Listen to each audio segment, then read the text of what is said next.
बिस्मिल्लाहिर्रहमानिर्रहीम।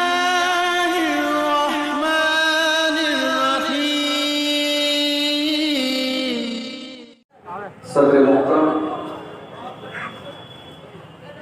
उलमाए किराम, मोहतरम बुजुर्गों, नौजवान साथियों,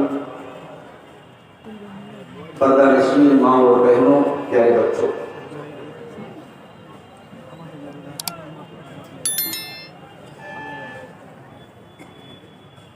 बरहेट का ये प्रोग्राम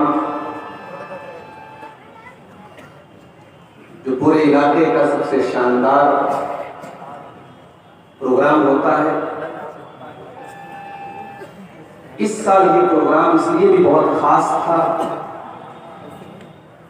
कि हमारे इस जामिया का, इस मदरसे का ये 100 साला जश्न भी था इस प्रोग्राम के अंदर। और झारखंड ही नहीं, पूरे हिंदुस्तान के जमात हदीस के तमाम मोतबर उलमा और फतवा को इस स्टेज ने इकट्ठा किया। और कल से आप लगातार उलमा की तकारीर और उनके बयानात समाअत फरमा रहे हैं। मुझे इस जलसे के लिए पिछले ही साल दावत मिल चुकी थी और मैं बहुत मुतमईन था कि मैं आराम से इस प्रोग्राम में दोनों दिन शामिल हूँ, शिरकत करूंगा। अगर दोनों दिन मुश्किल रहा तो एक दिन में शिरकत करूंगा। लेकिन अल्लाह ताला ने कुरान करीम में जो ये फरमाया कि वमा तदरी नफ्सुन माज़ा तक्सिबु गदा, कोई नहीं जानता कि कल उसके साथ क्या होने वाला। जलसा कमेटी बराबर मुझसे कांटेक्ट में थी। मैं बिल्कुल मुतमईन था कि प्रोग्राम में आऊंगा, लेकिन प्रोग्राम से ठीक 3-4 दिन पहले मेरे साथ एक ऐसा हादसा होता है कि अगर मैं आपसे ये कहूं कि मौत को मैंने अपने बिल्कुल करीब देखा और अल्लाह ताला ने नई जिंदगी दी तो गलत नहीं। आप में से बहुत सारे लोग जानते होंगे, मैं एक मदरसे में टीचर भी, और चूंकि मदरसा और उत्तर प्रदेश गवर्नमेंट के अंडर में चलने वाला मदरसा, जाहिर है कि उसकी ड्यूटी के अपने तकाजे। मैं आसपास में 100, 200, 300 किलोमीटर तक का सफर बाई कार करता हूं। रात में प्रोग्राम करके सुबह मैं मदरसे में हाजिरी देता हूं। मेरा मामूल था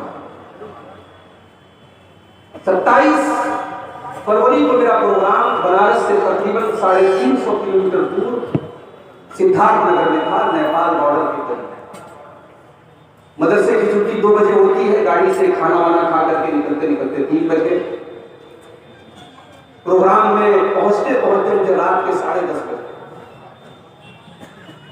मुझे यह भी पता था कि रात ही में मुझे वापस भी निकलना है, सुबह फिर मदरसे में ड्यूटी देना है। मैं जब वहां पहुंचा, मैंने ड्राइवर से कहा, ड्राइवर है मुस्लिम था, मैंने उससे कहा कि साहब आप जो है थोड़ा सा खाना वाना खा करके सो जाइए, आराम कीजिए, इसलिए कि रात का सफर है, नींद आपको मिलना जरूरी है। लेकिन ये ड्राइवर थोड़ा सा टेढ़े किस्म का,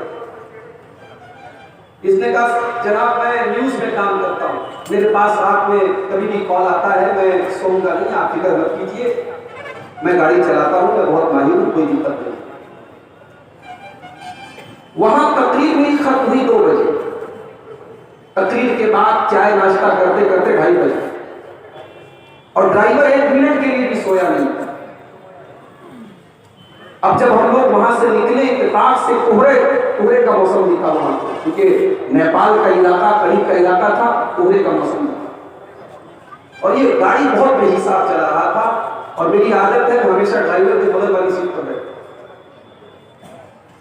अल्लाह की कुदरत देखिए, अभी कुछ ही दिनों पहले जब हमारे बड़े अजीज दोस्त और आपके इस बरहेट के जलसे में कई बार शिरकत भी मेरे ख्याल से कर चुके हैं, शेख अब्दुल रहमान सलफी साहब रहमतुल्लाह अलैह के जब हादसा उनके साथ हुआ, उसके बाद से मैं जब भी कार में बैठता हूँ सीट बेल्ट लगा लेता हूं।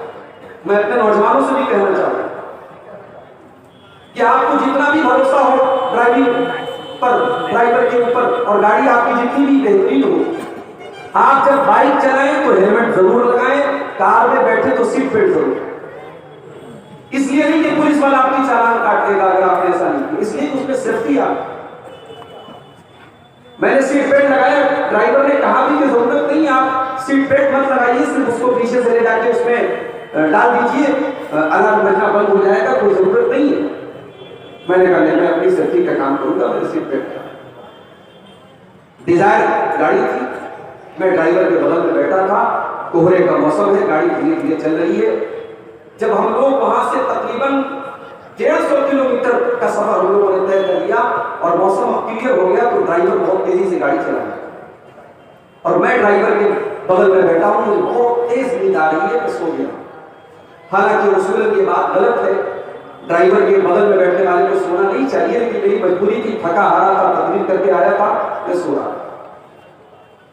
तकरीबन सुबह के 5:30 बजे उस ड्राइवर ने नींद के आलम में सड़क पर खड़ी एक ट्रक में ले जाकर के पूरी स्पीड में गाड़ी को ठोक दिया।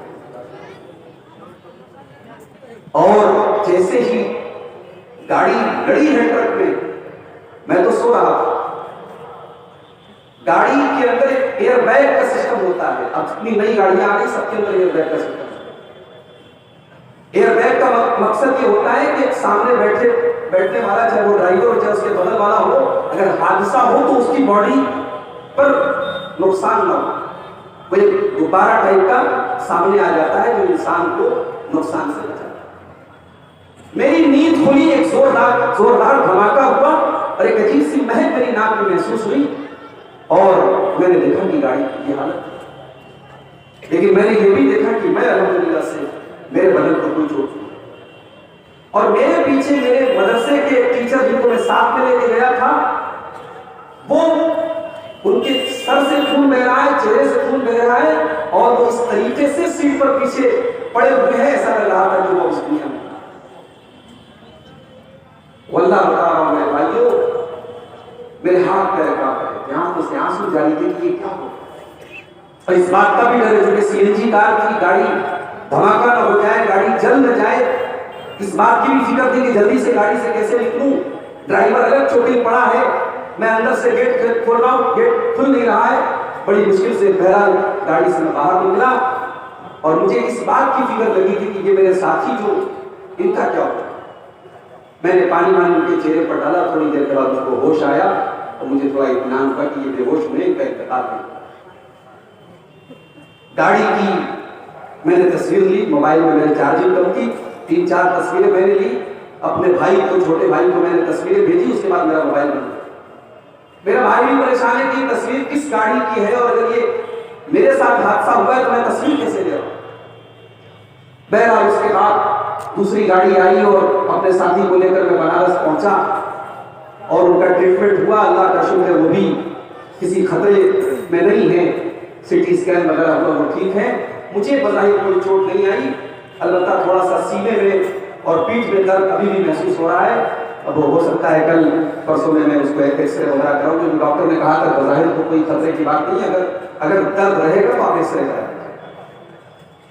गाड़ी की जो तस्वीर थी लोगों ने देख करके तो यही समझा कि ये गलत बात है कि मौलाना अब्दुल गफ्फार साहब सेफ है, ये छुपाया जा रहा है, वो अगर जिंदा भी है तो बहुत जख्मी हो। और मैं दूसरे दिन तकरीर करने आ रहा हूं आपके,